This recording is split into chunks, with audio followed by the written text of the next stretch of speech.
All right, so welcome to the Business of Social Enterprise. And my name is Anna Choi, and I am the co-chair on the Social Enterprise Alliance Board. And we're actually met by all Social Enterprise Member Alliance. We're actually all on the board. So we really wanted to create today as an opportunity for you to get some questions answered that are commonly, that come across multiple times in having conversations with social enterprises. And three of those questions that we'll be addressing today is, how do I get the financing and the capital to start up? How do I, as a social enterprise, find good talent, to scale? And then how do I, market myself as a social enterprise? So we're going to be addressing that. We have a very awesome lineup here of veterans, social enterprise veterans who have been in the industry from very many different perspectives. So I'll let you guys share a couple sentences about yourself and where, what perspective that you come from as a social enterprise, and we'll go from there. So, yeah. Okay. Thanks, Anna. So I'm obviously the banker. My name's Nick Anderson. I work for a community bank called Pacific Continental Bank, and my team and I focus on providing banking services and solutions in the nonprofit sector primarily. So we provide debt capital, loans, lines of credits, credit cards, etc., to nonprofit organizations and other enterprises. And so that's kind of the lens that I look through and the perspectives that I'll share on this panel today. I'm Stephanie Welty. I'm Chief Financial Officer of Pioneer Human Services. We are a social enterprise about 54, 55 years old. And we exist to support people with criminal histories and to help them re-enter society. We have manufacturing operations. We provide jobs and job training. We have affordable housing. We have treatment for mental illness and substance use disorder, and a variety of case management services for clients as well. This is my first not-for-profit gig. I come out of the for-profit industry, and I was very attracted by the opportunity to keep my fingers in the manufacturing world while helping people in society. Is this on? Is this working? Barely. No? Okay. Yeah. All right. So I'm Mike Quinn, and I work for Northwest Center. And those of you who may not know us, we're a $50 million social enterprise. We've been in the Washington area for 51 years now. And our mission, we run 7 different diverse business units. And our mission is working with kids and adults with developmental disabilities. So we go all the way from working with kids from birth to 3, early intervention services, early learning centers, and then when they get out of school, we start finding them jobs. And in all of our businesses, they're inclusive business environments. So it's people of all abilities working in our organization. Like my partner here, I came from 30 years in the steel business. I'm not the social service guy. I'm in charge of business development and sales. It is just, how is this thing sustainable, and how do you grow? Excellent. Okay, good. And then I am a business coach and marketing consultant, so I'm bringing perspective of the social entrepreneur as an individual and for smaller firms under 10 employees. All right, so the first question here is, how do people get financing? How do they get started? And we'll just start with Nick. Sure. Cool. The $1 million question sometimes. Can you do that? By the way, he's the banker. He won't give you any money. So that is the truth. So I hope, no, we can't really see that. Maybe. Good? Okay. This is a really sophisticated graphic. What we're looking at here is the cost of capital on the vertical axis and the time and break even on the horizontal axis. if you are starting a business, you're over here. You're in the uncertainty range. And the way that you get financing when you are uncertain is from founders, family, and friends. You don't get it from a bank. So whatever resources you have to bring into your social enterprise, that's what you've got. Whatever mom and dad want to give you, that's what you've got. Brothers, sisters, neighbors, people that believe in your cause, that's it. As time goes on, maybe you manufacture products, you get some sales, you start to generate some revenue, that uncertainty diminishes, and you're moving up towards the break-even point, and you'll see along that spectrum, you've got angels, venture capital, hard money lenders, and just noting the cost of capital. That's the interest rate that you can expect to pay someone. So angels and venture capitalists, they're expecting north of 25% return. What that means is if they invest in your company, they want to double their money in 3 years. Right? They want you to pay them back twice what they gave you in 3 years. So again, as time goes on, you prove your model, you've got a couple of years, 3 years, 4 years of history of generating revenue, managing expenses so that you're profitable, so that your revenue is greater than your expenses. You move into the land of certainty, and at the very end of this spectrum, you see commercial banks. That's where I live. So I represent the least expensive cost of capital, the cheapest money around in most cases, because we, as a bank, will lend to a business that is pretty much a sure thing.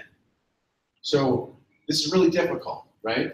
But it's the truth. I want to just kind of say the truth right up front that how do you get financing? In the beginning, you beg for it. In the end, we're begging for your business. It's kind of how it goes. The two organizations represented up here are large, sophisticated, well-run organizations. And I might queue up this question a little bit. You have access to other forms of capital. You're both organized as 501c3. So you've got some philanthropic elements. You've got business lines that maybe generate some cash flow that can fund other business lines. You guys want to take that question about how you obtain financing for growth? So from a startup perspective, I'm going to go actually back to another organization I've been involved with, which is the National Alliance on Mental Illness. And when we were in the phase of uncertainty, we were totally a grassroots organization. We had a budget of zero. We depended on volunteers, usually family members of individuals with mental illness, to provide training, teaching, and support for families and friends and people with mental illness. And as we started to become ambitious and want to grow and do some different things, we were exactly in this situation. And the first thing we realized that we could do is sell a service. So because we were already providing training, we had teaching materials, we figure out who can we sell these services to. We don't necessarily want to sell these services to the friends and family and people with mental illness, but who else has a stake in the health of the community and cares about mental health. And so we began with training local sheriff's offices and police departments on how to respond to individuals having a mental health crisis.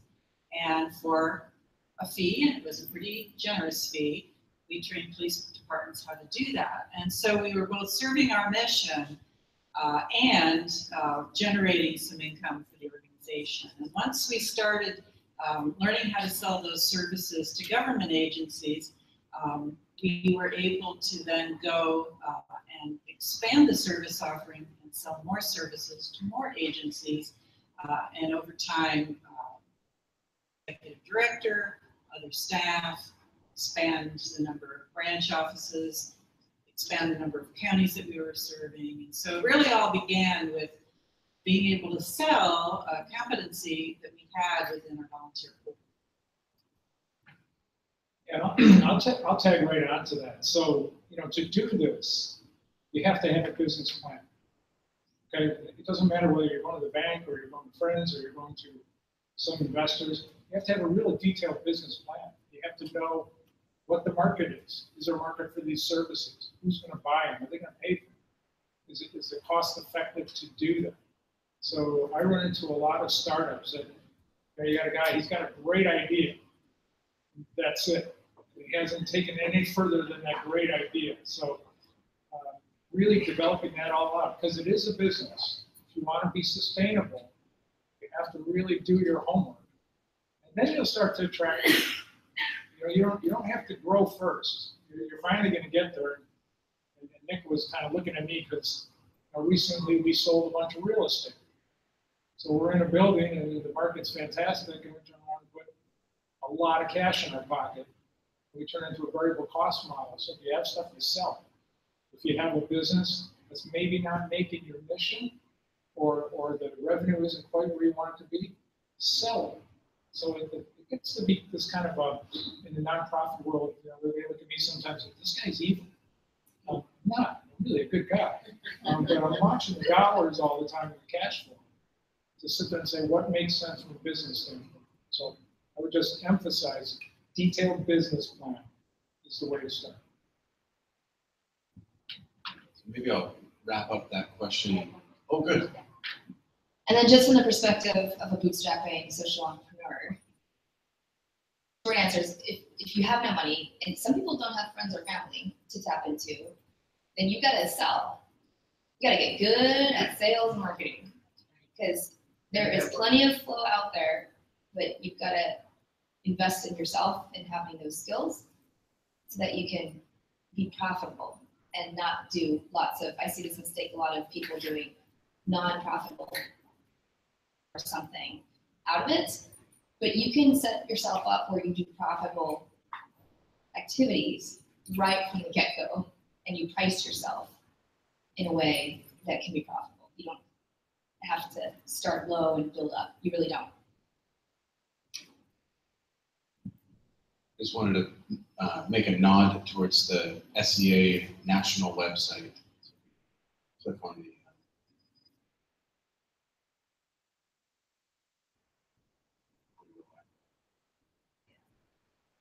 the technology's rad. Yeah.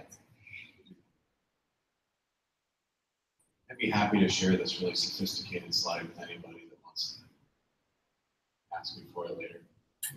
How about that one? We rehearsed this for like an hour. Okay, so on the Social Enterprise Alliance national website, this somewhat quick guide to social enterprise funding, I thought was a nice high-level look at. So I showed you the graph kind of talked about friends and family and angels and so forth. This resource gives you a list of organizations that provide funding at those various stages. So if you want to investigate where can I go to get money at that stage, this is a starting point. It's not going to solve all your problems, but it's a starting point, and it's a resource that Social Enterprise Alliance provides back into our network, our community. And then one more quick nod, in this building is an organization called Social Venture Partners. So they're a local, step down, that's awesome. They run an event called Fast Pitch. So like Mike was saying, when you have your business plan and that great idea, and maybe you want to sell services to the local law enforcement, you make that pitch, and Social Venture Partners might give you that seed capital to get started. So that's a resource to look into. Awesome. Okay, good. So our next question then is around talent. How do you find good people, good talent when you're wanting to scale or grow? Why they handed this to me? Well, the first thing you do is you go to the source of where good talent is. It's so funny, we have kind of an unwritten rule in our company that when you're interviewing someone and you say, well, why are you coming here? And if they say, because I really like to help people. Okay, we're not hiring. I'm assuming everybody wants to help somebody. If you're looking for talent, you got to come to the right people. If you want to hire a sales guy, you got to hire a sales guy. If you want to hire the economic genius, you look for guys that are economics majors and business majors. That's the way to do it. The other thing too is you have to pay them. I get so many pictures that people send to me, and you look and say, well, are you doing this for free? Oh, for a while. Oh, that's not going to work. So if you want to attract good talent, you'll find in our two organizations, we pay really well. So when you get this thing, well, it's a nonprofit, they must be doing this for nothing. It's not the way it works. If you're running commercial businesses, they're very complicated. The population, the criminal backgrounds, it's very complicated keeping them employed. When you're working with people with developmental disabilities and they're building products and services for you, it's complicated. So you have to have some really good talented management. Yeah, I'll just say amen. It is so critical to hire for the expertise that you need. I think it's fair to say that Pioneer over 50 years has evolved a lot. We're going through a transformation. We have a CEO that's been with us now for about 6 years, and one of the things we have really come to appreciate is if we want to do affordable housing, we need an affordable housing expert. We need someone who's been in that business, who knows how to raise the funds, understands what the very complex compliance requirements are. You can get yourself in all kinds of trouble by hiring well-meaning but non-expert individuals.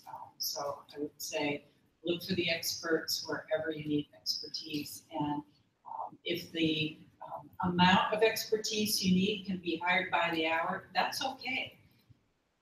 You don't necessarily need an expert in every subject matter, but you do need some expertise in order to make sure you're in compliance. The world's a complicated place. I think I might just acknowledge that that sounds really good. And how difficult is that for smaller organizations just getting started, right? Like, so maybe, and I don't know if this is exactly what you were saying with the by the hour thing, but maybe think about talent and resources and the people that you surround yourself with in the context of contractors or vendors or folks that you might hire, bring in for 5 hours a week or 10 hours a week that are real experts. And maybe you pay them more per hour, but they work less hours, but you get that expertise. And so, I don't know, I just felt like, gosh, we're talking about hiring really expensive, talented people, but maybe there's a different way. Is that a question in that? Yeah. So, most social entrepreneurs probably run small organizations. They're not specialists in everything. So you want to get somebody who's got affordable housing portfolio background. And, you don't know anything about affordable housing portfolios. So you look at maybe the resume, but literally you're interviewing like you would interview a contractor. You have no idea what they do. Are there resources out there where people can go to and say, hey, I'm looking for these kind of individuals?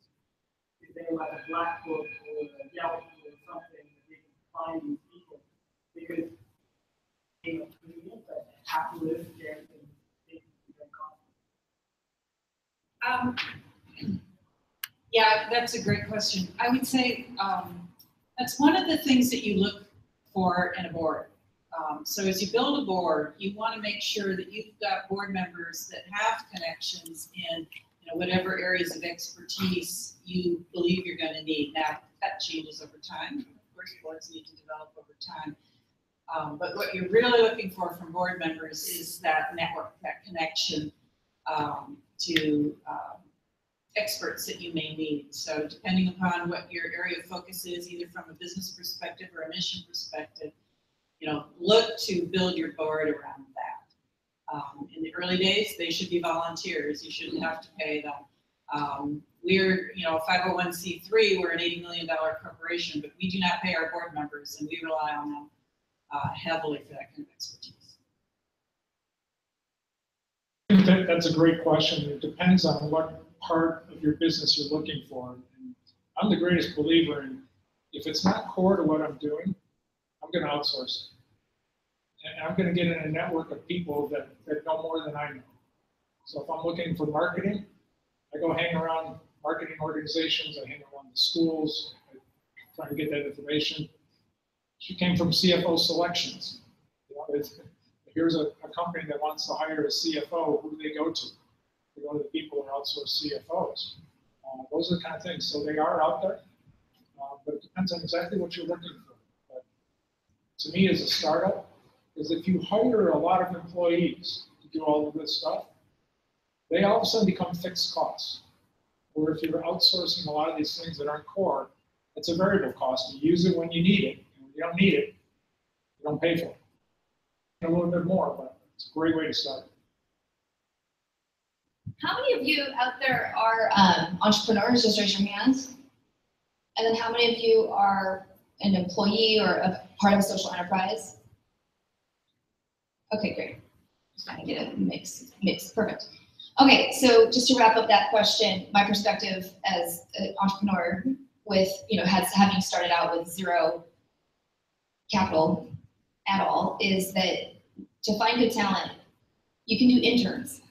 And the law by the state is that this is highly summarized, so don't quote me on this, but basically they have to be outputting, like you have to be giving, you can't do slave labor, obviously, like you can't have them just giving you free work and not paying them, that's illegal. But if you have to train them and give up your time to be able to train and educate them, that's when you know it's like it's an equal internship situation. So I've had interns my entire span of 10 years as an entrepreneur.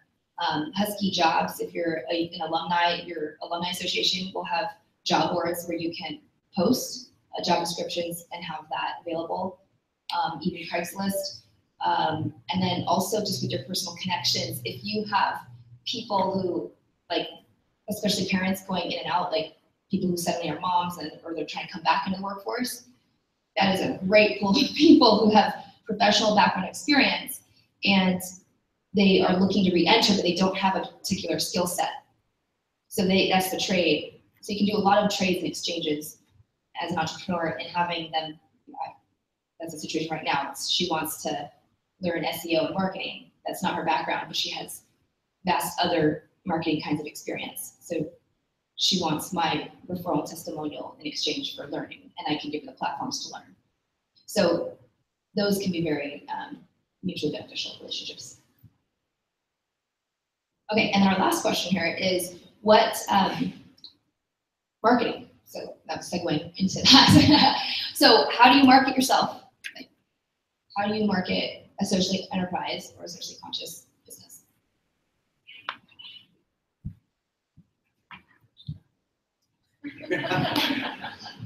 I usually have the last word, but it's really interesting because we've had a lot of discussions about this. And I'm the business guy. And my customers, when I'm selling goods and services, most of them don't care about our mission. As sad as it may seem, it's the truth. They're buying services, they want the quality, they want a competitive price. Don't try and sell them something that they don't want to buy. They don't even sometimes feel good about it. So market what you're selling. That's what you got to do. And you got to market like your competitors. Me, when I'm going into a new market, it's not just what I'm doing. What's everybody else doing? Who are my competitors? Where can I create an advantage where people are going to buy from me? And it's really funny because our different business divisions, they have different names. They're not called Northwest Center Does Your Laundry. It's Puget Sound Laundry Service. We do 12 million pounds of linen a year. We do all the top hotels in town and a couple of hospitals. Nobody knows we're Northwest Center. Very few. What they do know is we're giving quality service at a competitive price, and we're making boatloads of money doing that and employing people with disabilities. Yes.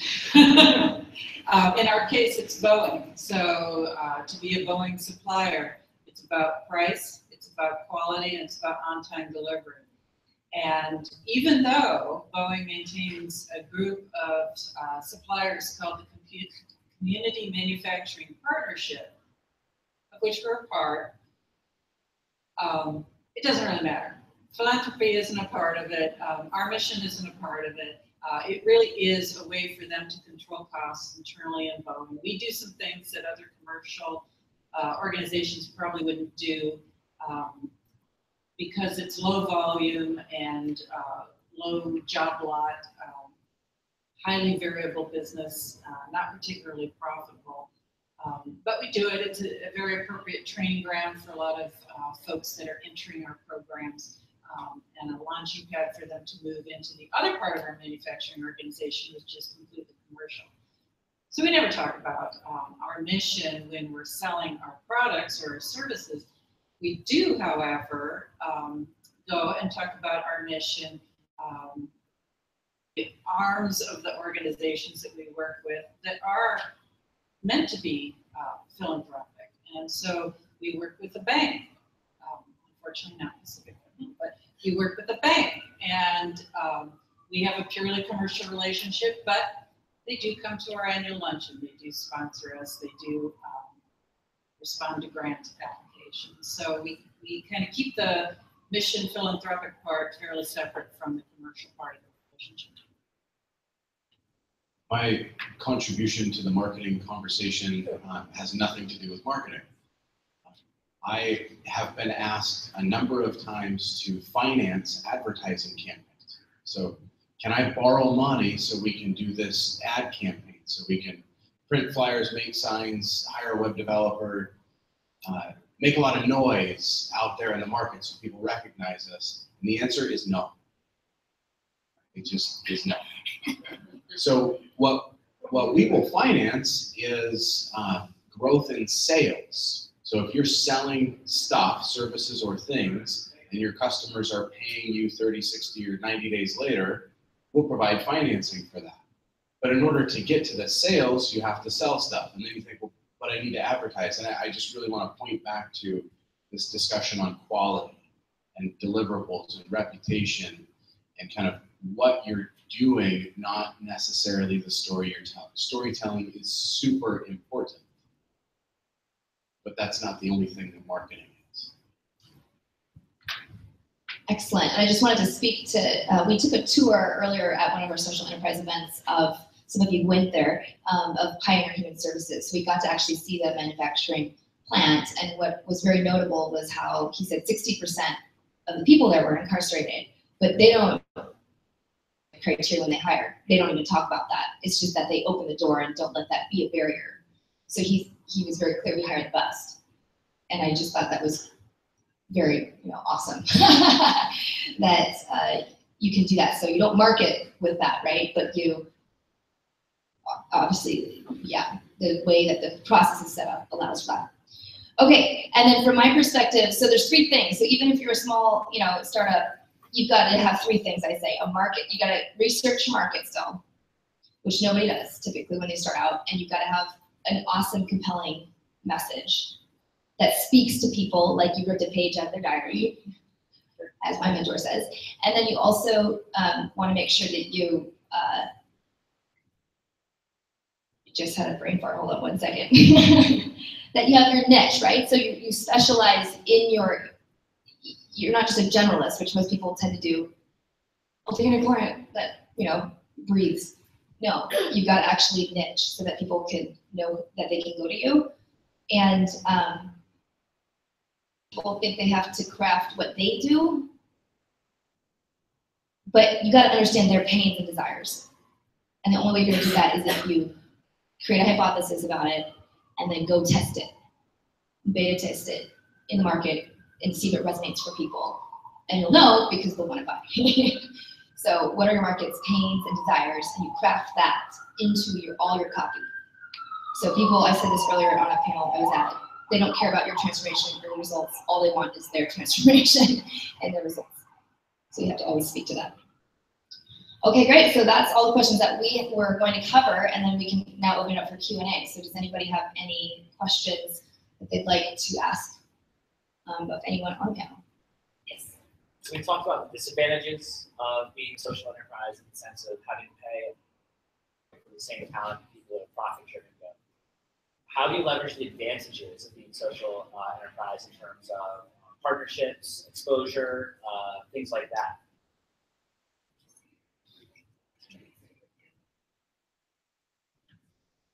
A lot of our work is government funded, and so as a, oh yeah, the question was how do we leverage any advantages from being a social enterprise? And I think that does come often when you are creating contracts that are related to the mission.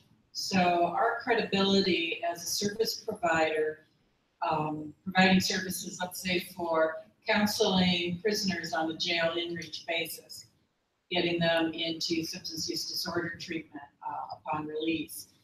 I think our credibility is higher because we are a not-for-profit. And I would say we are smiled upon as a social enterprise for not, and I will say it, but I don't like the phraseology, but for not always having our hand out. So I would say we get a lot of credit as an organization because we do generate profits, particularly through our manufacturing operations, that reduces the need for us to ask for contributions and donations. But we believe that there is an important place for contributions and donations to gauge the community's willingness and enthusiasm to support our mission, and also as an opportunity to educate.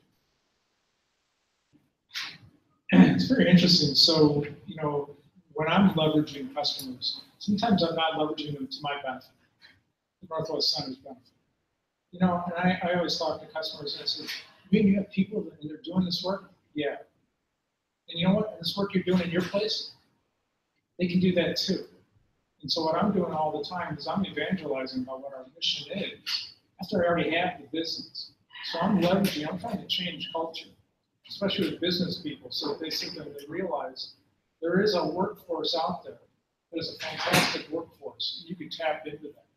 And our businesses are that model. So it's that thing where I'm not just out there talking about it. I say, come on, you want to come in and take a tour? I'll show you how this works. Because if you hire somebody, we all win. So that's what we typically do. Okay, awesome. So let's take, how many of you want to keep networking? Just raise your hand. And how many of you would like to ask more questions? Raise your hand. Okay, sorry, you lost. Okay, so we're gonna wrap up and allow you guys more time to network and talk with us. Additionally, you're welcome to ask more questions. If you can, under your seat or you were handed out,